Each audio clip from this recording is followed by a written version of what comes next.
Alhamdulillahi Rabbil Alamin. Wassalatu wassalamu ala sayyidina wa maulana Muhammadin sallallahu alaihi wasallam wa ala alihi wa ashabi ajma'in. La hawla wa la quwwata illa billahil aliyil azim. Allahumma alhimna ilman afqahu bi awamirka wa nawahik, warzuqna faman na'lamu kaifa nunajik ya arhamar rahimin. Allahumma nakrimna binuril fahmi wa nakhrijna min zulumatil wahmi waftah lana abwaaba rahmatika fa ya arhamar rahimin. Wa bisanadil muttasil ma'rif hadal kitab syaulillahi lahumul Fatihah. Hadis yang nomor 5. Sebaiknya manusia hidup di dunia ini apabila pernah berbuat kesalahan, baik kesalahan kepada Allah ataupun kesalahan dengan manusia, maka sebaiknya harus diiringi dengan perilaku yang baik. Apabila kita berbuat salah kepada Allah, segeralah istighfar, segeralah berbuat kebajikan. Apabila kita berbuat salah kepada manusia, maka segeralah minta maaf. Suatu ketika sahabat Abi Dzar Al-Ghifari bertanya kepada Rasulullah sallallahu alaihi wasallam, "Ya Rasulullah, beritahulah kepada saya tentang satu perbuatan di mana perbuatan itu menjadikan saya dekat kepada sorga dan dijauhkan dari api neraka." Itu permintaan sahabat Abi Dzar Al-Ghifari. Kemudian Rasulullah menjawab, "Wahai sahabat Dzar Al-Ghifari, Abi Dzar Al-Ghifari, andai kata kamu ingin mempunyai satu amalan yang akan menjadikan kamu lebih dekat kepada sorga dan dijauhkan dari api neraka, apabila kamu habis berbuat kejelekan, imbangi dengan kebaikan. Segeralah bergegaslah untuk melaksanakan kebaikan." Karena apa? Karena hal yang seperti itu manusia mengakui kesalahannya. Orang yang mengakui kesalahannya itu akan lebih baik daripada orang yang berbuat dosa tidak mengakui kesalahan. Di dalam hukum positif pun sama. Di dunia, apabila ada seorang maling kemudian mengaku dengan secara terang-terangan kepada penyidik, kepada jaksa penuntut, tentu hukumannya berbeda dengan orang yang berbelit-belit. Inilah hukum Allah yang ditiru oleh manusia. Kemudian sahabat Dzar Al-Ghifari bertanya, "Aminal hasanati qaulu la ilaha illallah Muhammadur Rasulullah." Apakah termasuk amalan baik apabila habis berbuat kesalahan kemudian kita langsung mengucapkan la ilaha illallah? Kata Rasulullah menjawab, faqala na'am hiya ahsanul hasanat.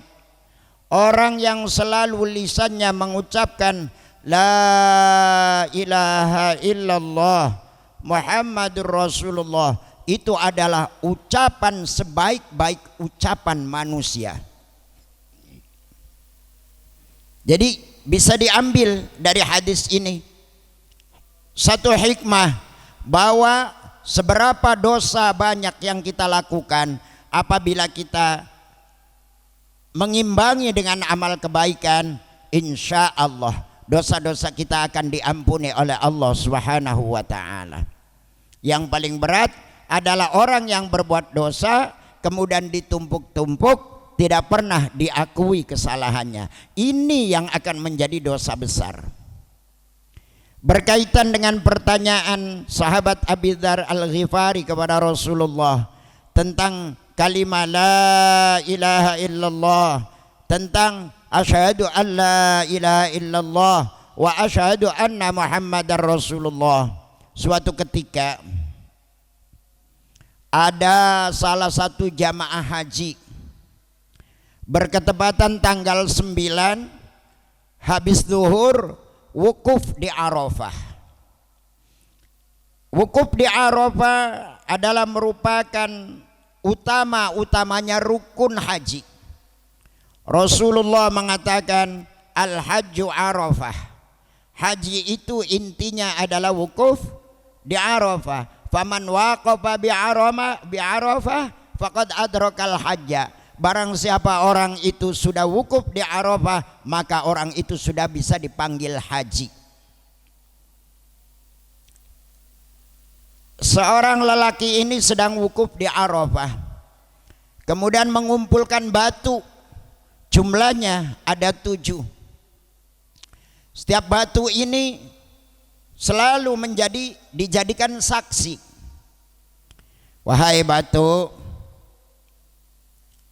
kamu saya jadikan saksi bahwa saya hidup di dunia ini menjadi orang yang muslim, menjadi orang yang mukmin. Buktinya asyhadu an la ilaha illallah wa asyhadu anna Muhammadar Rasulullah. Kemudian batu itu ditanam di dalam tanah. Ambil lagi satu batu lagi. Waktu saksenana ya kita jadi wong mukmin. Asyhadu an la ilaha illallah wa asyhadu anna Muhammadar Rasulullah. Dikubur lagi sampai 7 batu dijadikan saksi oleh seorang yang sedang wukuf di Arafah. Suatu ketika orang ini malam hari tidur, tiba-tiba mimpi dengan mimpi yang sangat dahsyat sekali. Hari kiamat datang, manusia semuanya mati. Apa saja yang punya nyawa mati. Kullu nafsin dha'iqatul maut. Mati kabeh.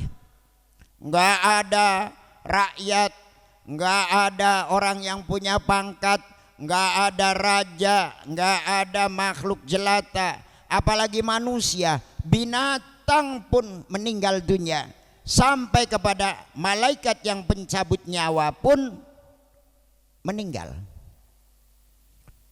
Dalam mimpi, seorang lelaki ini dihadapkan kepada Allah Subhanahu wa taala. Ternyata dia hisab amal baik dan amal jeleknya, lebih banyak amal jeleknya. Maka divonis melalui hisab ini orang ini harus masuk neraka. Malaikat-malaikat tim malaikatul azab datang, satu tim ditarik neraka. Begitu sampai di pintunya neraka, malaikat ini bingung. Tiba-tiba ada batu yang sangat besar sekali menutup pintu neraka. Akhirnya berunding malaikat-malaikat azab ini. Mari kita angkat. Batu apa sih ini? Diangkat oleh malaikat-malaikat azab. Ternyata tidak kuat. Mulai kalau orang Jawa mah biasanya ngangkat barang beratku. Wari layut. Enggak kuat. Iya, enggak kuat. Sampai ditambah lagi malaikat, ya tetap tidak kuat. Coba kita ganti. Wasiqa ila babin ukhra. Dibawa. Wangel temen sirakwar manjing neraka. Coba pintu yang lain. Dibawa pintu sejen. Ternyata ada batu lagi. Dipindah lagi ke pintu yang lain. Ternyata ada batu lagi. Sampai 7 pintu api neraka itu sudah tertutup semuanya dengan batu yang sangat besar. Akhirnya orang ini dibawa ke satu tempat, di bawahnya arasy.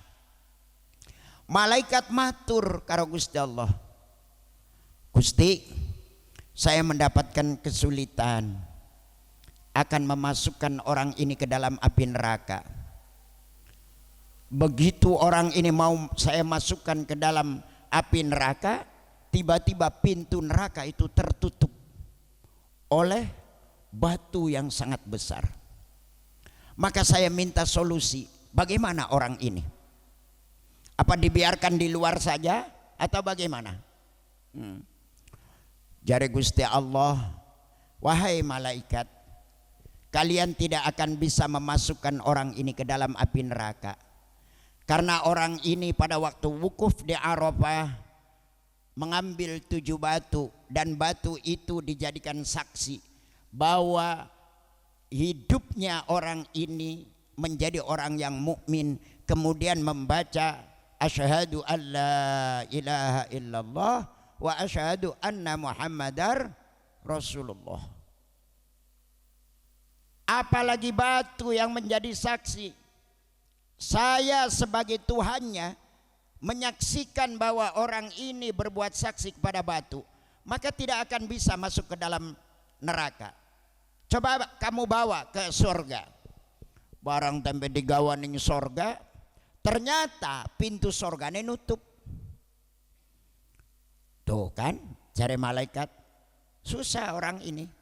Neraka beli nerima, sorga juga tidak menerima. Tiba-tiba datanglah sebagaimana makhluk bacaan asyhadu alla ilaha illallah wa asyhadu anna muhammadar, atau ucapan la ilaha illallah muhammadur miftahul jannah, la ilaha illallah, la ilaha illallah muhammadur rasulullah. Tiba-tiba pratak membuka lawangnya, akhirnya mancing. Jari malaikat, dasar wong ki kudu manjingin suarga. Ini adalah menyatakan bahwa jari Kanjeng Nabi, ya ahsanul hasanat, orang yang lisannya selalu mengucap la ilaha illallah, itu adalah bacaan sebaik-baik bacaan. Alhamdulillah. Ulama-ulama kita, sesepuh-sesepuh kita selalu memberikan suri toladan kepada kita bahwa sehabis sholat paling tidak jangan kurang dari 10 kali. Sebagai hadis maksur yang dilakukan oleh para sahabat, ya, ucapkan la ilaha illallah. Berapa? 10 kali kalau habis salat. Jadi kalau 5 waktu, 50 kali kita mengucapkan ahsanul hasanat, bacaan sebaik-baik bacaan. Kita baca 10 kali la ilaha illallah muhammadur rasulullah. Nah itulah kehebatan bacaan la ilaha illallah muhammadur rasulullah, yang pada akhirnya orang itu masuk surga.